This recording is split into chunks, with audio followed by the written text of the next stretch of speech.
اللهم بارك على محمد وعلى آل محمد كما باركت على إبراهيم وعلى آل إبراهيم إنك حميد مجيد. عن ابن عباس رضي الله تعالى عنه قال صلى النبي صلى الله عليه وسلم صلاة الخوف ذي قردة أو كما قال صلى الله عليه وسلم. غزوہ ذات الرقاع، اس غزوے کے احوال آپ نے کچھ سابقہ درس میں سماعت فرمائے. پھر اس غزوے کا نام چونکہ غزوۃ الاعاجب بھی ہے، یعنی ایسا غزوہ جس میں عجیب و غریب واقعات پیش آئے. ان میں کچھ ہم نے پچھلے درس میں ذکر کیے تھے. صلاۃ الخوف پہلی دفعہ اس غزوے میں پڑھی گئی. اسی طریقے سے دو مشہور صحابی حضرت عبادہ بن بشر، عمار بن یاسر، ان کا پہرا. اسی طریقے سے غورث جس نے تلوار سونت لی تھی نبی کریم صلی اللہ علیہ وسلم پر. یہ واقعات ہم پچھلے درس میں ذکر کر چکے ہیں. نبی کریم صلی اللہ علیہ وسلم کی جب واپسی ہوئی تو راستے میں ایک صحابی نے ایک پرندہ، بہت سارے مورخین نے چڑیا کا بچہ لکھا ہے کہ وہ پکڑ لیا. جب وہ پکڑ لیا تو چڑیا قریب جو اس کی ماں تھی وہ بھی دیکھ رہی تھی. اب وہ صحابی کے ہاتھ میں اس کا بچہ ہے اور وہ چڑیا آئی. اس نے پوری کوشش کی کہ یہ بچہ چھڑائے، لیکن جب صحابی نے پکڑا ہوا تھا تو آخر کار اس ماں نے اپنے آپ کو صحابی کے آگے ڈال دیا. تو صحابی نے جا کے اللہ کے نبی صلی اللہ علیہ وسلم سے یہ واقعہ بیان کیا کہ مجھے بڑی حیرت ہوئی کہ میں نے ایسے ایک چڑیا کا بچہ پکڑا اور اس طرح چڑیا میرے سر پہ گھومتی رہی، بالآخر وہ آ کر کے میرے آگے گر پڑی.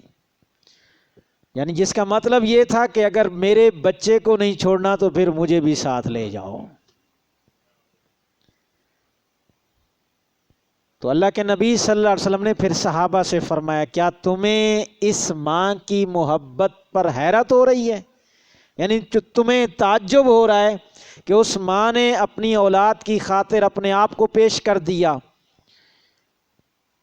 یہاں پر پھر اللہ کے نبی صلی اللہ علیہ وسلم نے صحابہ سے فرمایا، ایک اس کی محبت ہے اور ایک رب کی محبت ہے. فرمایا اس ماں سے جس کی محبت پر تمہیں حیرانگی ہو رہی ہے، اللہ رب العزت اس سے کہیں زیادہ اپنے ہر بندے سے محبت کرتے ہیں. دنیا میں ماں کی محبت کی مثال دی جاتی ہے. ہر محبت کسی غرض پر مبنی ہوتی ہے. دنیا میں اگر بے لوث اور بے غرض محبت ہے تو وہ صرف کس کی ہے؟ ماں کی ہے. دنیا میں کہہ رہا ہوں ہر چیز کا اعلی پیمائش ہے، ماپا جاتا ہے، تولا جاتا ہے، وزن کیا جاتا ہے. حتیٰ کہ اگر ساتوں سمندروں کو اگر آپ ماپنا چاہیں، کوئی اس کے کنارے تک پہنچنا چاہے تو یہ ممکن ہے کہ کوئی کنارے تک پہنچ جائے، لیکن ماں کی محبت کے کنارے تک کوئی نہیں پہنچ سکا. وہ اتنا محبت کرتی ہے. اب سوال یہ ہے کہ ماں کو اتنی محبت کیوں ہوتی ہے؟ تو آپ سب کا جواب یہی ہوگا، وہ اس لیے محبت کرتی ہے کہ اس نے جنا ہے. اس نے جنا ہے تو جس نے جنا ہے وہ اتنی زیادہ محبت کرے، اور جس نے خلق کیا ہے، ماں نے خلق نہیں کیا، ماں نے صرف جنا ہے اور اللہ نے تو خلق کیا ہے۔ بتائیں جب ماں اتنی محبت کرتی ہے تو جس نے خلق کیا ہے وہ بندے سے کتنی محبت کرتا۔ اسی لیے پہلا یہ واقعہ آیا، اللہ کے نبی صلی اللہ علیہ وسلم نے صحابہ سے فرمایا کہ اللہ کی محبت اس سے زیادہ کہیں ہے۔ آگے چلے تو ایک اور واقعہ پیش آیا، ایک وادی حرہ میں ایک بدوی عورت، دیہاتی عورت، اپنا چھوٹا سا بچہ اٹھا کر کے نبی کریم صلی اللہ علیہ وسلم کی خدمت میں لائی، آ کر عرض کیا کہ آقا میرے اس بچے پر شیطان کا اثر ہو گیا ہے، شیطان کا اثر کی وجہ سے میرا بچہ بہت زیادہ متاثر ہے۔ حضور علیہ الصلوۃ والسلام نے فرمایا کہ بچہ میرے قریب کرو۔ اس ماں نے، اس بدوی عورت نے وہ بچہ حضور کے قریب کیا۔ حضور نے فرمایا اس کا منہ کھولو۔ تو جب اس بدوی عورت نے اپنے بچے کا منہ کھولا تو سرکار دو جہاں صلی اللہ علیہ وسلم نے اپنا لعاب مبارک بچے کے منہ میں ڈالا، اور ڈالتے ہوئے فرمایا اے خدا کے دشمن، یعنی اے شیطان، اے خدا کے دشمن، یاد رکھو میں اللہ کا رسول ہوں۔ اور یہ لعاب مبارک جب ڈالا، اس ماں کو کہا جا، اب یہ تیرا بچہ ٹھیک ہو گیا ہے۔ یہ کس کا لعاب تھا؟ آپ کے لعاب مبارک کے معجزات ہیں۔ وہ مشہور غزوے میں حضرت علی المرتضیٰ رضی اللہ تعالیٰ عنہ تھے نا، آپ نے پوچھا کہ علی کہاں ہیں؟ تو صحابہ نے فرمایا یا رسول اللہ ان کی آنکھوں میں شدید تکلیف ہے، درد ہے۔ حضور نے فرمایا بلاؤ۔ حضرت علی المرتضیٰ رضی اللہ تعالیٰ عنہ کو بلایا گیا، پوچھا علی خیریت تھی؟ فرمایا آقا میری آنکھوں میں شدید تکلیف ہے۔ حضور نے فرمایا آنکھیں قریب کر۔ حضور نے اپنا لعاب دہن یوں کر کے آنکھوں پہ ملا۔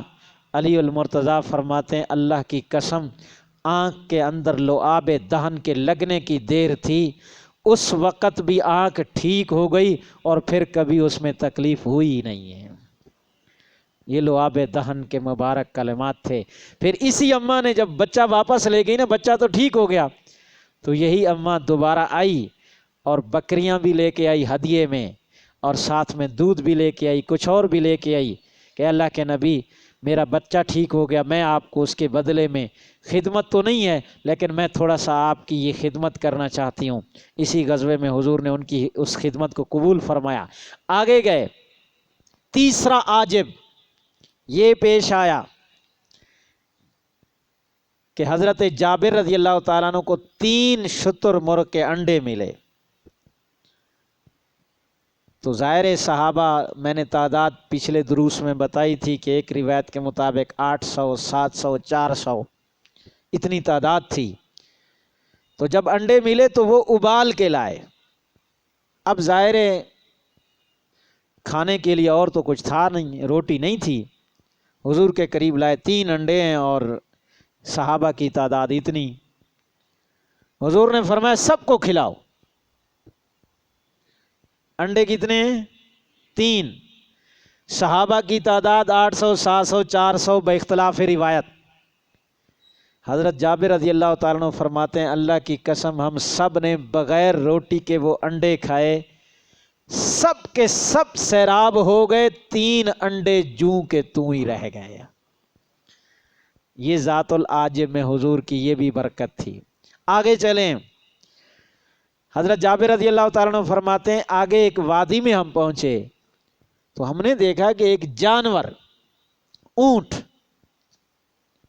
وہ بھاگا بھاگا نبی کریم صلی اللہ علیہ وسلم کی خدمت میں آیا۔ جب خدمت میں آیا تو اس نے آ کر شکایت کی۔ شکایت یہ کی کہ یا رسول اللہ میرا مالک جو ہے اس نے میرے سے بڑی مشقت بھرے کام لیے ہیں، کھیتی باڑی کی دیگر مشقت بھرے، اب میں کمزور ہو گیا ہوں، اب وہ مجھے ذبح کرنا چاہتا ہے۔ تو حضور نے حضرت جابر رضی اللہ تعالیٰ عنہ کو بلایا کہ آپ ادھر آئیں۔ حضرت جابر رضی اللہ تعالیٰ عنہ آئے، فرمایا ایسا کریں آپ اس اونٹ کے ساتھ چلے جائیں، اونٹ کے ساتھ چلے جائیں۔ فرمایا آقا کہاں جاؤں؟ ظاہر وادی ہے، جنگل ہے، کوئی آبادی تو ہے نہیں۔ فرمایا اس اونٹ کے ساتھ چلے جاؤ، یہ اونٹ اپنے مالک کی نشاندہی کرے گا، بتائے گا، جب یہ نشاندہی کرے اس مالک کی، بس آپ کا کام یہ ہے کہ اس کو کہنا آپ کو اللہ کے رسول برا رہے ہیں۔ حضرت جابر رضی اللہ تعالیٰ عنہ فرماتے ہیں کہ میں اس اونٹ کے پیچھے اور اونٹ آگے آگے، کہتے ہیں جا کر کے اس نے اپنے مالک کی نشاندہی کی۔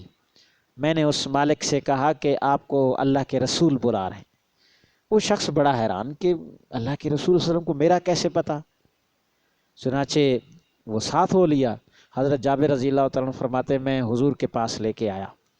جب حضور کے پاس لے کے آیا تو اللہ کے نبی صلی اللہ علیہ وسلم نے فرمایا آپ کے اونٹ نے آ کر کے میرے پاس آپ کی شکایت لگائی ہے کہ زندگی بھر تو آپ اس سے کام لیتے رہے ہیں، اب آپ اسے ذبح کرنا چاہتے ہیں، ایسا تو نہیں کرنا چاہیے، سختی بھی نہیں کرنی چاہیے۔ حضور نے تنبیہ کی۔ یہ بھی ذات العاجب میں لکھا کہ یہ بھی غزوہ ذات الرقاع کے راستے میں ہوا۔ آگے حضور چلتے ہیں، حضرت جابر رضی اللہ تعالیٰ عنہ فرماتے ہیں کہ ایک مقام ایسا آیا جو میرے پاس اونٹ تھا، وہ چلنے سے بہت کمزوری کی وجہ سے تھک گیا۔ میں نبی کریم صلی اللہ علیہ وسلم کی خدمت میں آیا، میں نے کہا یا رسول اللہ میرے اونٹ نے اس طرح منزل کو سیر کرنے سے تھکاوٹ کا اظہار کر کے چلنے سے عاجز آ گیا۔ حضور نے فرمایا قریب لاؤ میرے۔ کہتے میں قریب لے کے گیا، اللہ کے نبی صلی اللہ علیہ وسلم نے ایک ایسے کماچا مارا، بس اس کماچے کی دیر تھی، کہتے ہیں وہ میرا کمزور اونٹ جو تھک کے بیٹھ چکا تھا، نبی کریم صلی اللہ علیہ وسلم کی اس تیز رفتار اونٹنی کے ساتھ ساتھ چلنے لگا۔ اور پھر حضور نے فرمایا کہ یہ اونٹ مجھے بیچ دو۔ حضرت جابر رضی اللہ عنہ فرماتے ہیں ٹھیک ہے یا رسول اللہ میں نے آپ کو بیچ دیا۔ کہتے ہیں کہ ایک اوقیہ سونا، حضور نے فرمایا یہ اس کی قیمت ہے۔ میں نے کہا ٹھیک ہے، مدینہ منورہ پہنچ کر کے میں آپ کو اونٹ حوالے کر دوں گا۔ حضرت جابر رضی اللہ تعالیٰ عنہ فرماتے ہیں جب میں مدینہ منورہ پہنچا تو میں نے وہی اونٹ، ظاہر حضور نے خریدا تھا، تو میں نے جا کر کے وہ اونٹ حضور کے سپرد کیا۔ اللہ کے نبی صلی اللہ علیہ وسلم نے خدمت میں فرمایا یہ ایک اوقیہ سونا بھی لے لو اور یہ اونٹ بھی میں نے آپ کے حوالے دوبارہ کر دیا ہے، میں نے آپ کو ہبہ کر دیا ہے۔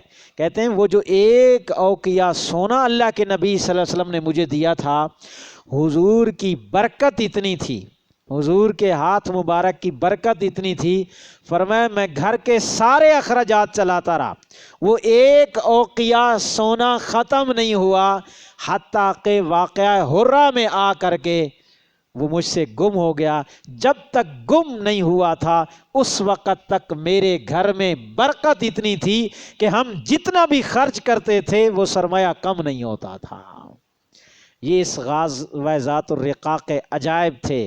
اس کا نتیجہ یہ ہوا، حالانکہ جنگ نہیں ہوئی تھی، میں نے جیسے پہلے بتایا حضور صلی اللہ علیہ وسلم بنی غطفان کے ان دونوں قبائل جنہوں نے سوچا تھا، جنگ تو نہیں ہوئی، بنی ثعلبہ اور بنی محارب، اس کا اثر یہ پڑا کہ جو آس پاس جتنے دیہات تھے مدینہ منورہ کے قرب و جوار کے، ان میں سے کسی دیہاتی کو اس غزوے کے بعد جرأت نہیں ہوئی کہ وہ مکے والوں کا ساتھ دے سکے یا حضور کے خلاف لڑ سکے۔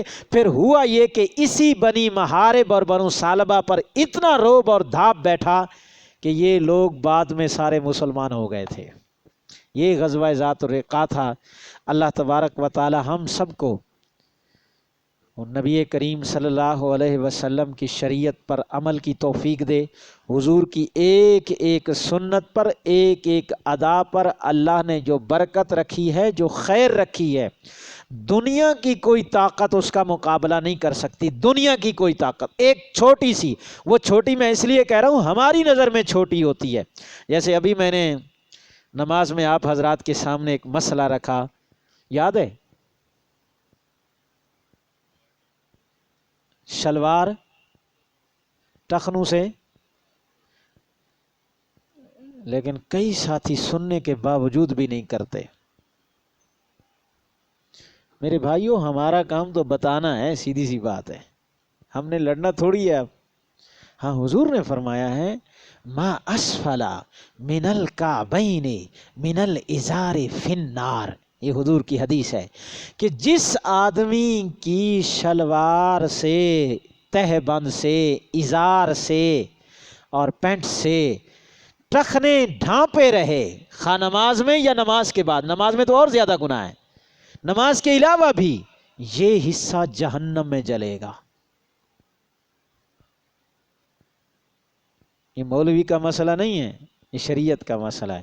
اسی لیے ایک ایک سنت پر اپنی شلوار کو ٹخنوں سے اوپر رکھیں، ازار کو، پینٹ کو اوپر رکھیں، یہ اللہ کے نبی صلی اللہ علیہ وسلم کی سنت ہے، اور اس کی برکت سے پتہ نہیں کتنے کتنے آپ کے اوپر آئی ہوئی وبائیں ٹل جائیں۔